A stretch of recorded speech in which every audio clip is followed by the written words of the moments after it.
ನಮಸ್ತೆ. Speak on talk ಶೋಗೆ ಎಲ್ಲರಿಗೂ ಸ್ವಾಗತ. ಅಂತಾರಾಷ್ಟ್ರೀಯ ಮಟ್ಟದಲ್ಲಿ ಮುನ್ನಡೆ ಪಡೆದ ವಿಶ್ವ ದಾಖಲೆಯ ಸಂಗ್ರಹವಿರುವ ಗಿನ್ನೆಸ್ ದಾಖಲೆಗಳ ಪುಸ್ತಕದಲ್ಲಿ ದಾಖಲಾಗುವುದೆಂದರೆ ಸರ್ವಸಾಮಾನ್ಯ ವಿಷಯವಲ್ಲ. ವಿಶ್ವದಲ್ಲಿ ಅತ್ಯುನ್ನತ ಸಾಧನೆಗಳು ಮಾತ್ರ ದಾಖಲಾಗುವ ಈ ಗಿನ್ನೆಸ್ ದಾಖಲೆ ಪುಟಗಳಲ್ಲಿ ಹಲವರಿಗೆ ಸೇರಬೇಕೆನ್ನುವ ಹಂಬಲವಿದ್ದರೂ ಕೆಲವು ವ್ಯಕ್ತಿಗಳು ತಮ್ಮ ತೀವ್ರ ಪರಿಶ್ರಮ ಸಾಧನೆಯ ಫಲವಾಗಿ ಮಾತ್ರ ಈ ದಾಖಲೆ ಪುಸ್ತಕದಲ್ಲಿ ಸೇರಿಕೊಳ್ಳುತ್ತಾರೆ. ಅಂತಹ ಅಂತಾರಾಷ್ಟ್ರೀಯ ಮುನ್ನಡೆ ಪಡೆದ ಗಿನ್ನೆಸ್ ದಾಖಲೆಯ ಪುಸ್ತಕದಲ್ಲಿ ಸೇರಿಕೊಂಡವರ ಪೈಕಿ ಕಾಸರಗೋಡು ಜಿಲ್ಲೆಯ ಸುರೇಶ್ ಯಾದವ್ ಮುಳ್ಳೇರೆ ಕೂಡ ಒಬ್ಬರು ಎಂಬುದೇ ಹೆಮ್ಮೆಯ ವಿಷಯ. ನಮ್ಮೊಂದಿಗಿರುವುದು ಸುರೇಶ್ ಯಾದವ್. ನಮಸ್ತೆ ಸರ್. ನಮಸ್ತೆ. ನಿಮ್ಮ ಪ್ರಯಾಣದ ಬಗ್ಗೆ ಒಂದಿಷ್ಟು ಮಾತು. ಕಾಸರಗೋಡು ಜಿಲ್ಲೆಯ ಮುಳ್ಳೇರಿಯ ಜಯನಗರದಲ್ಲಿ ಜನಿಸಿದ ನಾನು. ತಂದೆ ಗೋಪಾಲವಣಿಯಾಣಿ, ಅದೇ ರೀತಿ ತಾಯಿ ಜಾನಕಿ ಅಮ್ಮ. 6 ಮಂದಿ ಮಕ್ಕಳಲ್ಲಿ ಕಿರಿಯವನು ನಾನು. ಕಲಾ ಜೀವನದಲ್ಲಿ ಚಿಕ್ಕಂದಿನಿಂದಲೇ ಬಹಳ ಆಸಕ್ತಿ ಇತ್ತು. 10ನೇ ತರಗತಿಯವರೆಗೆ ಕಲಿತಂತಹ ನಾನು ಕಲಾ ಜೀವನದಲ್ಲಿ ಮೊದಲೇ ತುಂಬ ಆಸಕ್ತಿ. ಹಾಗೆ 5ನೇ ಕ್ಲಾಸಿನಿಂದ ನನ್ನ ಒಳಗಿರುವಂತಹ ಕಲೆಯನ್ನು ಜಗತ್ತಿಗೆ ತೋರಿಸುವಂತಹ ಒಂದು ಅವಕಾಶವನ್ನು ನನಗೆ ಕಲಿಸಿದಂತಹ ಅಧ್ಯಾಪಕರು ನನ್ನಲ್ಲಿ ಕಂಡುಹಿಡಿದರು. ಅದು ಬಹಳ ಸಂತೋಷದ ವಿಷಯ. ಇಂದು ಎಲ್ಲರೂ ತಿಳಿಯುವಂತಹ ಒಬ್ಬ ಕಲಾವಿದನಾಗಿ, ಅದೇ ರೀತಿ ಒಬ್ಬ ಸಮಾಜ ಸೇವಕನಾಗಿ, ಅದೇ ರೀತಿ ನನ್ನ ಅದೇ ಆದಂತಹ ಕೆಲವು ಉತ್ತಮ ರೀತಿಯ ಕೆಲಸದಲ್ಲಿ ಮುಂದುವರಿತಾ ಇದ್ದೇನೆ. ಸರಿ ಸರ್, ನೀವು ಹೇಳಿದಾಗೆ ನಿಮ್ಮ ಕಲಾ ಜೀವನ 5ನೇ ಕ್ಲಾಸಲ್ಲಿ ಹೊರಗೆ ಬಂದಿದೆ. ಸೊ ಅದರ ಬಗ್ಗೆ ಚುಟುಕಾಗಿ ಹೇಳ್ತೀರಾ? ಅದು ಅಂದರೆ 5ನೇ ಕ್ಲಾಸಿನಲ್ಲಿ ಕಲಿತಿರುವಂತಹ ಸಂದರ್ಭ, ಶಾಲಾ ಸಮಯ, PT ಟೈಮ್ ಆಗಿತ್ತು. ಆಡುವಂಥ ಸಮಯದಲ್ಲಿ ಗೆಳೆಯರೊಂದಿಗೆ ಆಡುವಂತಹ ಸಂದರ್ಭದಲ್ಲಿ ಮೊದಲಾಗಿ ನನ್ನ ಸ್ವರ ಹೊರಗೆ ತೋರಿಸುವಂತಹ ಒಂದು ಅವಕಾಶ ನನಗೆ ಬಂತು. ಮೊದಲಾಗಿ ತೆಗೆದಂತಹ ಶಬ್ದ ಕಾಗೆ ಶಬ್ದ. ಹಾಗೆ ಆ ಕಾಗೆ ಶಬ್ದವನ್ನು ತೆಗೆಯುವಂಥ ಸಂದರ್ಭದಲ್ಲಿ ಅಧ್ಯಾಪಕರು ನಮ್ಮ ಮಕ್ಕಳ ಗುಂಪನ್ನು ನೋಡಿ ಅಧ್ಯಾಪಕರು ಭಾವಿಸಿದ್ದೇನೆಂದರೆ ಇವರೇನೋ ಕಾಗೆಯನ್ನು ಹಿಡಿದು ಉಪದ್ರ ಮಾಡ್ತಾ ಇದ್ದಾರಂತೆ. ಹಾಗೆ ಅಧ್ಯಾಪಕರು ಓಡಿ ಬಂದು ನೋಡುವಾಗ ಕಾಗೆ ಇಲ್ಲ, ನನ್ನ ಸ್ವರ ಬಂದು, ಕಾಗೆಯ ಸ್ವರ ಬಂತು. ಅದನ್ನು ಗಮನಿಸಿ ಅಧ್ಯಾಪಕರು ನನ್ನನ್ನು ಆಫೀಸಿಗೆ ಕರೆಸಿದರು. ನಾನು ಭಾವಿಸಿದೆ ನನ್ನನ್ನು ಹೊಡಿತಾರೆ ಎಂಬುದಾಗಿ. ಹಾಗೆ ಆಫೀಸಿಂದ ಅವರು ಹೇಳಿದಂಥ ವಿಷಯ, ನೋಡ ಇನ್ನೊಂದು ಶಬ್ದವನ್ನು ಅದೇ ರೀತಿಯಲ್ಲಿ ತೆಗಿ ಎಂಬುದಾಗಿ. ಆವಾಗ ನಾನು ಕಾಗೆಯ ಶಬ್ದವನ್ನು ಮತ್ತು ಉಚ್ಚಾರ ರೀತಿ ಒಳ್ಳೆಯ ರೀತಿಯಲ್ಲಿ ತೆಗೆಯುವಂಥ ಅವಕಾಶ ಆ ಅಧ್ಯಾಪಕರು ಮಾಡಿಕೊಟ್ರು. ಅದು ನಾನು ಇಂದು ಕೂಡ ಸ್ಮರಿಸ್ತಾ ಇದ್ದೆ. ಹಾಗೆ ನನ್ನ ಒಳಗಿರುವಂತಹ ಕಲೆ ಹೊರಗೆ ಬರುವಂತಹ ಅವಕಾಶ ಬಂದದ್ದು. ಅದರ ನಂತರ ನಿಮ್ಮ ಅನುಕರಣ ಕಲೆ ಮತ್ತು ಇನ್ನಿತರ ಕಲೆ ಜೊತೆಗೆ ಜೀವನ ಹೇಗೆ ಮುಂದುವರಿಯಿತು? ಅದರ ನಂತರ ಹೇಳ್ತಿದ್ರೆ ತುಂಬ ಇದೆ ಅಂತ ಹೇಳಿದರೆ, ನನ್ನ ಕಲಾ ಜೀವನ ಅದೇ ರೀತಿ ಇನ್ನಿತರ ಜೀವನ ಮುಂದುವರಿಯಲಿಕ್ಕೆ ಕಾರಣ ಶಾಲಾಧ್ಯಾಪಕರು. ಬಹಳ ಸಂತೋಷ ಉಂಟು.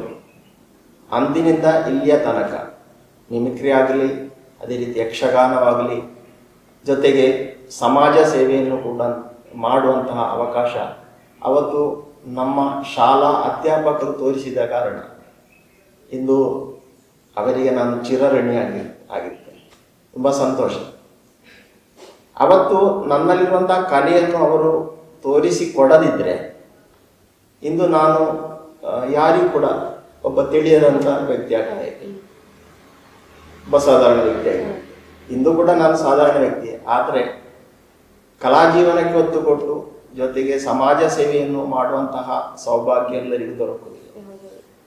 ಅಂತಹ ಸೌಭಾಗ್ಯ ದೊರಕುವುದಕ್ಕೆ ಕಲಾಭಿಮಾನಿಗಳಿಗೂ ಅದೇ ರೀತಿ ನನ್ನನ್ನು ಕಲಿಸಿದಂತಹ ಅಧ್ಯಾಪಕರುಗಳಿಗೂ ಹೃದಯಪೂರ್ವಕವಾದ ಧನ್ಯವಾದಗಳನ್ನು ಸಮರ್ಪಿಸ್ತೇನೆ. ಅದರ ನಂತರ ನಿಮ್ಮ ಕಲಾ ಜೀವನದಲ್ಲಿ ತುಂಬ ಬದಲಾವಣೆ ಆಯಿತು ಎಂದು ನೀವು ಹೇಳ್ತಿದ್ದೀರಿ. ಆಗ ನಿಮಗೆ ಸಿಕ್ಕಿದಂಥ ಪ್ರಶಸ್ತಿಗಳು?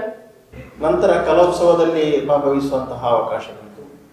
ಅದರಲ್ಲಿ ಸ್ಟೇಟ್ ಲೆವೆಲ್ವರೆಗೆ ಹೋಗುವಂಥ ಅವಕಾಶ, ಕೇರಳೋತ್ಸವದಲ್ಲಿ ಭಾಗವಹಿಸುವಂಥ ಅವಕಾಶ, ಅದರಲ್ಲೂ ಕೂಡ ಸ್ಟೇಟ್ ಲೆವೆಲ್ವರೆಗೆ ಹೋದೆ. ನಂತರ ನನ್ನ ಪಾಲಿಗೆ ಬಂದಂತಹ ಬಹಳ ದೊಡ್ಡ ಸೌಭಾಗ್ಯ ಅಂದರೆ ನಮ್ಮ Malayala channel flowers TV comedy ಉತ್ಸವ ಎಂಬಂತಹ ಆ ವೇದಿಕೆಗೆ, ಆ ಗಳಿಗೆಗೆ ನನಗೆ ಭಾಗಿಯಾಗುವಂಥ ಒಂದು ಅವಕಾಶ. ಅದರಲ್ಲಿ ನನ್ನದೇ ಆದಂತಹ ರೀತಿಯಲ್ಲಿ ನಮ್ಮ ಕಾಸರಗೋಡು ಶೈಲಿಯಲ್ಲಿ ಮಿಮಿಕ್ರಿಯನ್ನು ಮಾಡುವಂಥ ಅವಕಾಶ. ತುಂಬ ಸಂತೋಷ ಆಯಿತು. ಅವರು ನನಗೆ ಕೊಟ್ಟಂಥ ಪ್ರೋತ್ಸಾಹ, ಗಿನ್ನಸ್ ಪಕ್ರು ಸರ್ ಆದರೂ ಕೂಡ, ಟಿನಿ ಟೋನ್, ಆ್ಯಂಕರಿಂಗ್ ಮಾಡುತ್ತಿರುವಂತಹ ಮಿಥುನ್ ರಮೇಶ್ ಮತ್ತು ಬಿಜು ಕುಟ್ಟನ್, ಅದರ ಡೈರೆಕ್ಟರ್ ನಿತಿನ್ ಲಾಲ್ ಸರ್, ಎಲ್ಲರಿಗೂ ಕೂಡ ಚಿರ ಋಣಿಯಾಗಿ ಅದರಲ್ಲಿ 3 ಸಲ ಹೋಗುವಂಥ ಅವಕಾಶ ಚಾನಲ್. ನಂತರ ಅದರಲ್ಲಿ ನನಗೆ ಒದಗಿ ಬಂದಂಥ ಅವಕಾಶ ವರ್ಲ್ಡ್ ಗಿನ್ನಸ್ ರೆಕಾರ್ಡ್ ಎಂಬಂತಹ ಆ ಕಾರ್ಯಕ್ರಮದಲ್ಲಿ ಭಾಗವಹಿಸಿ ಗಿನ್ನಸ್ ರೆಕಾರ್ಡ್ ಸರ್ಟಿಫಿಕೇಟ್ ಹಾಗೂ ಮೆಡಲನ್ನು ನನ್ನ ಪಾಲಿಗೆ ಬರುವಂಥ ಮುಡಿಗೇರಿಸುವಂಥ ಅವಕಾಶ ಫ್ಲವರ್ಸ್ ಟಿವಿ ಕಾಮಿಡಿ ಉತ್ಸವ ನನಗೆ ಅವಕಾಶ ಮಾಡಿಕೊಟ್ಟು. ಮಂಗಳೂರು ಲೈಫ್ ಟೈಮ್ ಎಂಬಂತಹ ಇನ್ಶೂರೆನ್ಸ್ ಕಂಪನಿಯ ವತಿಯಿಂದ ಕಲಾ ಮತ್ತು ಸೇವಾರತ್ನ ಎಂಬಂತಹ ಬಿರುದು ನನ್ನ ಪಾಲಿಗೆ ಬಂತು. ತುಂಬ ಸಂತೋಷ ಇದೆ. ಜೊತೆಗೆ ಯಕ್ಷಗಾನದಲ್ಲಿ ನನ್ನನ್ನು ನಾನೇ ತೊಡಗಿಸಿಕೊಂಡಿರುವ ಕಾರಣ ನಮ್ಮೊಂದು ಸಂಘ ಕೂಡ ಇತ್ತು, ಶ್ರೀ ಸತ್ಯನಾರಾಯಣ ಸ್ವಾಮಿ ಯಕ್ಷಗಾನ ಕಲಾ ಸಂಘ ಜಾನ. ಅದರಲ್ಲಿ ಸೆಕ್ರೆಟರಿ ಆಗಿದೆ. ಅದರಲ್ಲಿ ಉತ್ತಮ ವೇಷಧಾರಿಯಾಗಿ ಕೂಡ ಇದೆ. ಹೆಣ್ಣು ಬಣ್ಣ, ಅದೇ ರೀತಿ ಇನ್ನಿತರ ಕಿರೀಟ ವೇಷಗಳನ್ನು ಮಾಡುವಂಥ ಅವಕಾಶ. ಹಾಗೆಯೇ ಸಮಾಜ ಸೇವೆಯಲ್ಲಿ ಕೂಡ ನನ್ನನ್ನು ನಾನೇ ತುಂಬ ತೊಡಗಿಸಿಕೊಂಡೆ. ಅದರಲ್ಲಿ ಕೂಡ ಒಂದು ಪಾಲಿದೆ. ಇದಕ್ಕೆಲ್ಲ ಪ್ರೋತ್ಸಾಹ ನನ್ನನ್ನು ಪ್ರೀತಿಸುವಂತಹ ಕಲಾಭಿಮಾನಿಗಳು, ಅದೇ ರೀತಿ ನನ್ನನ್ನು ಪ್ರೀತಿಸುವಂತಹ ನನ್ನ ಮನೆಯವರು ಎಲ್ಲರೂ ಕೂಡ ಇದ್ದಾರೆ. ಎಲ್ಲರಿಗೂ ಕೂಡ ನಾನು ತುಂಬ ಅವರ ಜೊತೆಗಿದ್ದು ಅವರಿಗೆ ನಾನು ಚಿರಋಣಿಯಾಗಿ ಇನ್ನು ಮುಂದೆ ಕೂಡ ಅವರ ಪ್ರೋತ್ಸಾಹವನ್ನು ನಾನು ಬಯಸ್ತಾ ಇದ್ದೇನೆ. ನಿಮಗೆ ಸಿಕ್ಕಿದ ಗಿನ್ನಸ್ ರೆಕಾರ್ಡ್ ಅದು ನಿಮಗೆ ಯಾವ ಕಲೆಯಿಂದ ನಿಮಗೆ ಸಿಕ್ಕಿದ್ದು? ಅದನ್ನ ಮಿಮಿಕ್ರಿ ಫ್ಲವರ್ಸ್ ಟಿವಿ ಕಾಮಿಡಿ ಉತ್ಸವ ಅದರಲ್ಲಿ 3ನೇ ಬಾರಿ ಹೋದ ನಂತರ ಅವರು ಇಟ್ಟಂತಹ ದೊಡ್ಡ ಒಂದು ಕಾರ್ಯಕ್ರಮ, ಅಟ್ಲೆಕ್ಸ್ ಅಲ್ಲಿ ಇಟ್ಟಂತಹ ಒಂದು ಕಾರ್ಯಕ್ರಮ, ವರ್ಲ್ಡ್ ಗಿನ್ನಸ್ ರೆಕಾರ್ಡ್ ಪ್ರೋಗ್ರಾಮ್ ಇದೆ. ಆ ಕಾರ್ಯಕ್ರಮದಲ್ಲಿ ಎಲ್ಲ ಇತ್ತು, ಮಿಮಿಕ್ರಿ, ಅದೇ ರೀತಿ ಇನ್ನಿತರ ಕಲೆಗಳು ಕಲೆಗಳು ಅಂತ ಹೇಳಿದ್ರೆ ನಾಡಂಪಾಟ, ಇನ್ನಿತರ ಮಿಕ್ಸಿಂಗ್ ಎಲ್ಲ, ಭರತನಾಟ್ಯ ಎಲ್ಲ ಟೋಟಲ್ ಆಗಿದ್ದಂತಹ 12 ಗಂಟೆಗಳ ಕಾಲ ಮುಂದುವರಿದಂಥ ಕಲೆ. ಅದರಲ್ಲಿ ಅವರು ಹೇಳಿದಂಥ ವಿಷಯವನ್ನು ನಾವು ತೋರಿಸಿಕೊಟ್ರೆ ಅದವರು ಇಷ್ಟಗೊಂಡ್ರೆ, ಹಾಗೆ ದೊರಕಿದಂತಹ ಆ ಕಲಾ ಪ್ರಶಸ್ತಿ ವರ್ಲ್ಡ್ ಗಿನ್ನಸ್ ರೆಕಾರ್ಡ್, ಅದರಲ್ಲಿ ನನಗೆ ಬಂದಂಥ ಗಿನ್ನಸ್ ಸರ್ಟಿಫಿಕೇಟ್ ಹಾಗೂ ಮೆಡಲ್, ಅದು ನನ್ನ ಜೀವನದಲ್ಲಿ ಒಂದು ಹೊಸ ತಿರುವಿಗೆ ಕಾರಣವಾಯಿತು ಎಂಬುದಾಗಿ ಹೇಳ್ಬೋದು. ನೀವು ಹೇಳಿದಾಗೆ ನಿಮ್ಮ ಸಮಾಜ ಸೇವೆ ಬಗ್ಗೆ ಒಂದೆರಡು ಮಾತು ಹೇಳ್ತೀರಾ? ಸಮಾಜ ಸೇವೆ ಅಂದ್ರೆ ನನಗೆ ತುಂಬಾ ಇಷ್ಟ. ಒಬ್ಬರಿಗೆ ಸಹಾಯ ಮಾಡುವುದು ತುಂಬಾ ಇಷ್ಟ. ಅಂತ ಹೇಳಿದ್ರೆ ಬಡತನದಿಂದಲೇ ಹುಟ್ಟಿ ಬೆಳೆದಂತ ನನ್ನ ಜೀವನ. ಈಗಲೂ ರಿಚ್ ಎಂಬುದಾಗಿ ಹೇಳಲಿಕ್ಕೆ ಏನಿಲ್ಲ, ಬಡತನಲ್ಲೇ ಇದ್ದೇನೆ. ಆದ್ರೂ ಕೂಡ ಅದರ ಜೊತೆಗೆ ನಾವು ನಮ್ಮ ಬಡತನವನ್ನು ಮರೆಯಲು, ಅದೇ ರೀತಿ ನಮಗೆ ಇಷ್ಟ ಬಂದಂತಹ ಕೆಲಸಗಳನ್ನು, ಒಂದು ಸೇವೆಯನ್ನು ಮಾಡುವುದು ನನಗೆ ಅಂತಲ್ಲ, ಅದು ಯಾರಿಗಾದ್ರೂ ಕೂಡ ಒಂದು ಫ್ರೀಡಮ್ ಸಿಗ್ತದೆ. ಅಪ್ಪ ಅಮ್ಮ ಇಲ್ಲ, ಇದನ್ನೆಲ್ಲ ನೆನೆಸಿ ನಮಗೆ ಆಗುವಂತಹ ಸಹಾಯವನ್ನು ಮತ್ತೊಬ್ಬರಿಗೆ ನೀಡುವಾಗ ಅವರಿಗೂ ಖುಷಿ, ನಾವು ಮಾಡಿದಂಥ ಸೇವೆಯಲ್ಲಿ ನಮಗೂ ಖುಷಿ. ಮಾತ್ರ ನಾವು ಪ್ರತ್ಯುಪಕಾರವನ್ನು ಬಯಸಬಾರ್ದು. ನಾನು ಅವನಿಗೆ ಉಪಕಾರ ಮಾಡಿದ್ದೇನೆ, ಅವನು ನನಗೆ ನಾಳೆ ಮಾಡ್ಯಾರ ಎಂಬಂತಹ ಉದ್ದೇಶದಿಂದ ಸೇವೆ ಮಾಡಬಾರ್ದು. ಅಂಥ ಸೇವೆಗಳನ್ನು ನಾನು ಮಾಡ್ತಾ ಇದ್ದೇನೆ. ಯಾರಿಗಾದರೂ ಅಸೌಖ್ಯ ಬಂದರೆ ಅಂತ ಹೇಳಿದ್ರೆ, ಅಷ್ಟು ಕೂಡ ಅಸೌಖ್ಯ ಬಂದರೆ ಅದನ್ನು ನಿವಾರಣೆ ಮಾಡೋದು ಕಷ್ಟ. ಈಗ ಎಲ್ಲದಕ್ಕೂ ಹಣ, ಆಗ ಅವರ ಕುಟುಂಬದ ಸಪೋರ್ಟ್ನೊಂದಿಗೆ ಏನಾದರೂ ಒಂದು ಮಾಧ್ಯಮಗಳನ್ನು ಕರೆಸಿ ಅದರಲ್ಲಿ ಅವರ ಮುಖತಃ ಭೇಟಿಯನ್ನು, ಸಂದರ್ಶನ ಹಾಗೆ ನಡೆಸಿ ಅವರಿಗೆ ಏನಾದರೂ ಅದರಿಂದ ಬರುವ ಸಹಾಯ ಬರುವ ಹಾಗೆ ಮಾಡೋದು. ಇನ್ನಿತರ ಅವರಿಗೆ ಏನಾದರೂ ಸಹಾಯವನ್ನು ಒದಗಿಸುವಂತಹ ವ್ಯಕ್ತಿಗಳನ್ನು ತಂದು ಅವರಿಂದ ಸಹಾಯವನ್ನು ಮಾಡುವುದು. ನೀವು ಈ ಸಮಾಜ ಸೇವೆ ಅಲ್ಲದೆ ಬೇರೆ ಯಾವೆಲ್ಲ ಕಲಾಕ್ಷೇತ್ರಗಳಲ್ಲಿ ನೀವು ಇದ್ದೀರಿ? ಕಲಾಕ್ಷೇತ್ರ ಅಂತ ಹೇಳುವಾಗ ಎಲ್ಲ ಕಲಾಕ್ಷೇತ್ರದಲ್ಲಿಯೂ ಮುಂದುವರಿಯುವಂತಹ ಭಾಗ್ಯ ನನಗೆ ಒಬ್ಬ ದೈವ ಭಕ್ತರಾಗಿ, ಅದೇ ರೀತಿ ಕಲಾಭಿಮಾನಿಗಳ ತುಂಬ ಹೃದಯದ ಪ್ರೋತ್ಸಾಹದಿಂದ ಲಭಿಸಿದೆ. ತುಂಬ ಸಂತೋಷದ ವಿಷಯ. ಈ ಕೋವಿಡ್ ಕಾಲಘಟ್ಟ ನಮ್ಮನ್ನು ಮನೆಯಿಂದ ಹೊರಗೆ ಇಳಿದಂತ ಮಾಡಿದಂಥ ಕಾಲಘಟ್ಟ ಇತ್ತು. ಆ ಸಂದರ್ಭದಲ್ಲಿ ಸಮಾಜಕ್ಕೆ ಒಂದು ಸಂದೇಶವನ್ನು ನೀಡುವಂತಹ ಕಿರುಚಿತ್ರದ ನಿರ್ದೇಶನವನ್ನು ಮಾಡುವಂತಹ ಅವಕಾಶ ಸಿಕ್ಕಿತು, ಅದರಲ್ಲಿ ಅಭಿನಯ ಮಾಡುವಂತಹ ಅವಕಾಶ ಸಿಕ್ಕಿತ್ತು. ಇದೆಲ್ಲ ತುಂಬ ಸಂತೋಷದ ವಿಷಯ. ತುಂಬ ಕಿರುಚಿತ್ರಗಳಲ್ಲಿ ಅಭಿನಯಿಸಿದ್ದೇನೆ. ಪ್ರೊಡಕ್ಷನ್ ಕಂಟ್ರೋಲರ್ ಆಗಿ ನಾನು ಪಾಲ್ಗೊಂಡಿದ್ದೇನೆ. ಅದೇ ರೀತಿ ಒಂದು ಬಿಗ್ ಸ್ಕ್ರೀನ್ ಮೂವಿಯಲ್ಲಿ ಕೂಡ ಅಭಿನಯಿಸಿದ್ದೇನೆ, ಡಿಜಿಟಲ್ ವಿಲೇಜ್ ಅಂತ ಹೇಳಿ. ಇತ್ತೀಚೆಗೆ ಒಂದು ಮಲಯಾಳಂ ಫಿಲ್ಮ್ ಶೂಟ್ ಕಳೆಯಿತು. ಅದರಲ್ಲಿ ಒಂದು ಸಣ್ಣ ಅಭಿನಯವನ್ನು ಪಾತ್ರವನ್ನು ಮಾಡುವಂತಹ ಅವಕಾಶ ದೊರಕಿತ್ತು. ಇನ್ನು ಮುಂದೆಯೂ ಕೂಡ ಇಂತಹ ಕಲಾಕ್ಷೇತ್ರದಲ್ಲಿ ತುಂಬ ಆಸೆ ಇದೆ, ಮುಂದುವರಿಬೇಕು ಎಂಬುದಾಗಿ. ಅದರಲ್ಲಿ ಕೂಡ ಬಿಗ್ ಸ್ಕ್ರೀನ್ ಮೂವಿಯಲ್ಲಿ ಬೆಳಗಬೇಕು. ಕನ್ನಡವಾಗಲಿ, ಮಲಯಾಳವಾಗಲಿ, ತುಳು ಆಗಲಿ, ಎಲ್ಲ ಭಾಷೆಯನ್ನು ಕೂಡ ನಾನು ಬಲ್ಲವ. ಆದ ಕಾರಣ ಇಂತಹ ಅವಕಾಶ ಬಂದರೆ ಮಿಸ್ ಮಾಡದೆ ಮುಂದುವರಿಯಬೇಕು ಎಂಬಂತಹ ಒಂದು ಮನಸ್ಸಲ್ಲಿರುವಂತಹ ಆಸೆ. ಅದೇ ರೀತಿ ನಾನು ಮಾತ್ರವಲ್ಲ, ಇಂತಹ ಕಲಾಕ್ಷೇತ್ರದಲ್ಲಿ ಯಾರಿಗೆಲ್ಲ ಆಸಕ್ತಿ ಇದೆಯೋ ಅವರಿಗೆ ನನ್ನಿಂದ ಆದಂತಹ ಉಪಕಾರವನ್ನು ಮಾಡಲು ನಾನು ಸಿದ್ಧ.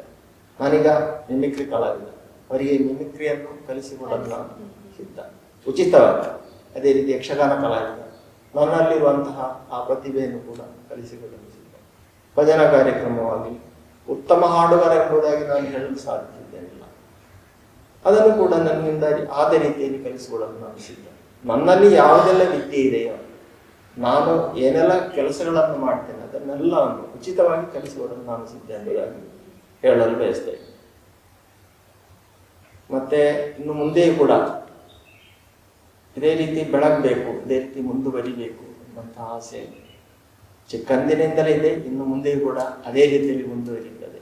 ಅದಕ್ಕೆ ಎಲ್ಲರ ಸಹಾಯ ಸಹಕಾರಗಳು ಬೇಕೆಂಬುದಾಗಿ ಹೇಳ್ತಾ ಇದ್ದೇನೆ. ಆದರೆ ನೀವು ಈ ಕಲೆಯನ್ನು ನೀವೆಲ್ಲಾದ್ರೂ ಕಲೀಲಿಕ್ಕೆ ಹೋಗಿ ಕಲ್ತದ, ಅಲ್ಲ ನಿಮ್ಮಿಂದವೇ ನೀವು ನಿಮ್ಮನ್ನು ಬಿಲ್ಡ್ ಮಾಡಿದೆ ಈ ಕಲೆಗಳನ್ನೆಲ್ಲ? ಅಲ್ಲ, ಮಿಮಿಕ್ರಿ ಅದು ಯಾರು ಕಲಿಸಿ ಬರುವಂತ ಕಲೆ ಅಲ್ಲ. ಈಗ ನಾನು ಕಲಿಸಿ ಕೊಡುತ್ತೇನೆ ಎಂಬುದಾಗಿ ನಾನು ಹೇಳಿದೆ. ಕಲಿಸಿ ಶ್ರದ್ಧೆಯನ್ನು ಇಟ್ಟು ನಮ್ಮ ಪ್ರಕೃತಿಯಲ್ಲಿ ಬರುವಂತಹ ಕೆಲವು ಶಬ್ದಗಳನ್ನ ನಮ್ಮ ಒಳಗಿಂದ ನಾವು ಸ್ವರ ಮೂಲಕವಾಗಿ ಹೊರಗೆ ತೆಗೆದ್ರೆ ಖಂಡಿತವಾಗಿ ನಮಗೆ ಕಲಿಯಲು ಸಾಧ್ಯ ಮಿಮಿಕ್ರಿ. ಆದ ಕಾರಣ ಹೇಳಿದ ಆಸಕ್ತಿ ಇದ್ರೆ ಖಂಡಿತವಾಗಿ ನಮಗೆ ಯಾವುದೇ ವಿದ್ಯೆ ಆಗಲಿ ನಮಗೆ ಕಲಿಯಲಿಕ್ಕೆ ಸಾಧ್ಯತೆ. ಯಕ್ಷಗಾನ ಗುರುಗಳನ್ನು ಇಟ್ಟೇ ಕಲಿತಾರೆ. ಭಜನೆಗೆ ಗುರುಗಳಿಲ್ಲ. ಇಲ್ಲ. ಆದ್ರೆ ನಿಮ್ಮ ಉದ್ಯೋಗಗಳೆಲ್ಲ ಇವಾಗ ಹೇಗೆ? ಉದ್ಯೋಗ, ನಾನು ಬಸ್ ಚಾಲಕ. ಗುರುವಾಯೂರಪ್ಪನ ಬದಿಯಡ್ಕ, ಕಾಸರಗೋಡು ಜಿಲ್ಲೆಯ ಬದಿಯಡ್ಕದಲ್ಲಿ ವಸಂತಪ್ಪಯ್ಯವರ ಗುರುವಾಯೂರಪ್ಪನ ಬಸ್ಸಿನಲ್ಲಿ ಚಾಲಕನಾಗಿ 17 ವರ್ಷಗಳಿಂದ ಮೇಲಾಯಿತು. 17-18 ವರ್ಷ. ಈಗಲೂ ಕೂಡ ಆ ವೃತ್ತಿಯಲ್ಲಿ ಮುಂದುವರಿತಾ ಇದ್ದೇನೆ. ಕಲಾ ಜೀವನದ ಜೊತೆಗೆ ನನ್ನ ವೃತ್ತಿ ಜೀವನವು ಮುಂದುವರಿತಾ ಇದೆ. ತುಂಬಾ ಸಂತೋಷ ಇದೆ. ಅದಕ್ಕೆ ಉತ್ತಮ ರೀತಿಯ ಪ್ರೋತ್ಸಾಹ ಧನಿಗಳಾಗಲಿ, ನನ್ನ ಬಸ್ಸಿನ ಸ್ಟಾಫ್ಸ್ ಆಗಲಿ ಎಲ್ಲರೂ ಕೂಡ ನೀಡ್ತಾರೆ. ಅದಕ್ಕೆ ನನಗೆ ಸನ್ಮಾನ ಕಾರ್ಯಕ್ರಮವನ್ನು ಕೂಡ ನಮ್ಮ ಧನಿಗಳು ಸ್ಟಾಫ್ ಎಲ್ಲ ಸೇರಿ ಮಾಡಿದ್ರು. ಅದೆಷ್ಟೋ ಕಡೆಗಳಲ್ಲಿ ಸನ್ಮಾನ ಕಾರ್ಯಕ್ರಮ ಎಲ್ಲೋ ನಡೆದು ಈಗಲೂ ನಡೀತಾ ಉಂಟು, ಇನ್ನು ಮುಂದೆ ಸಿಗ್ತದೆ. ಮಾತ್ರ ಸನ್ಮಾನಕ್ಕಾಗಿ ನಾನು ನನ್ನ ಕಲಾ ಜೀವನವನ್ನು ಮುಂದುವರಿಸ್ತಿಲ್ಲ ಅಂತ ಹೇಳಿದ್ರೆ, ಕಲೆಯನ್ನು ಉಳಿಸ್ಬೇಕು, ಬೆಳೆಸ್ಬೇಕು, ಮುನ್ನಡೆಸ್ಬೇಕು, ಇದುವೇ ನನ್ನ ಉದ್ದೇಶ. ಆ ಲಕ್ಷ್ಯ ಅಂತ ಹೇಳಿದ್ರೆ, ನಾವು ದೇವರು ಕಲೆ ಎಲ್ಲರಿಗೂ ಬರುವುದಿಲ್ಲ, ದೇವರು ಎಲ್ಲರಿಗೂ ಕೊಡುವುದಿಲ್ಲ. ಕೊಟ್ಟಂತಹ ಕಲೆಯನ್ನು, ಕಲೆ ಆಗಲಿ ಸಮಸ್ಯೆ ಆಗಲಿ, ಅದನ್ನು ನಾವು ಬಳಸಿಕೊಳ್ಬೇಕು.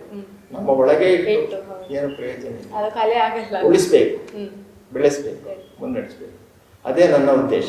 ಅದೇ ರೀತಿ ನಾನು ಆಂಬುಲೆನ್ಸ್ ಚಾಲಕನಾಗಿಯೂ ದುಡಿದಿದ್ದೇನೆ. ಮೊದಲು ಎಮರ್ಜೆನ್ಸಿಯಲ್ಲಿ ಕರೀತಾ ಇದ್ದೆ 3 ವರ್ಷಗಳ ಕಾಲ. ಈಗಲೂ ಕೂಡ ಅಗತ್ಯ ಬಂದ್ರೆ ಹೋಗ್ತಾ ಇದ್ದೇನೆ. 4 ವರ್ಷ ಉದ್ಯೋಗ ಗಲ್ಫಲ್ಲಿ ಇದ್ದೆ, 4 ವರ್ಷ ಇದ್ದೆ. ಎಲ್ಲವನ್ನು ಬಿಟ್ಟು ಬಂದು ಈಗ ನಮ್ಮ ಊರಲ್ಲೇ ಇದ್ದು ಈ ಬಸ್ ಚಾಲಕನಾಗಿ ಮುಂದುವರಿತಾ ಇದ್ದೇನೆ.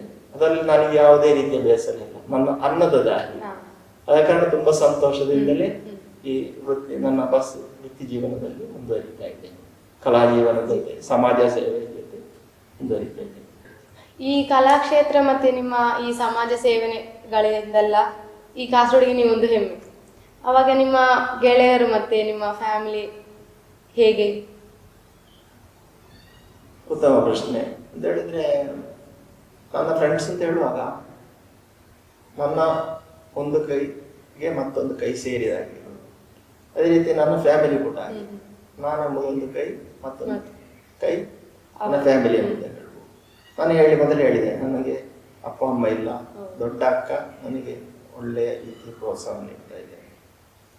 ಅದೇ ರೀತಿ ಫ್ರೆಂಡ್ಸ್ ಕೂಡ ಹಾಗೆ, ತಪ್ಪು ಕಂಡಲ್ಲಿ ತಪ್ಪನ್ನು ಹೇಳ್ತಾರೆ. ಅದೇ ರೀತಿ ಅದನ್ನು ಅವರಿಂದ ಆಗುವ ರೀತಿಯಲ್ಲಿ ಅವರಿಗೆ ಗೊತ್ತಿದ್ರೆ ಅದನ್ನು ಹೀಗೆ ಸರಿಪಡಿಸಿಕೊಳ್ಬೇಕು ಎಂಬುದಾಗಿ ಹೇಳ್ತಾರೆ.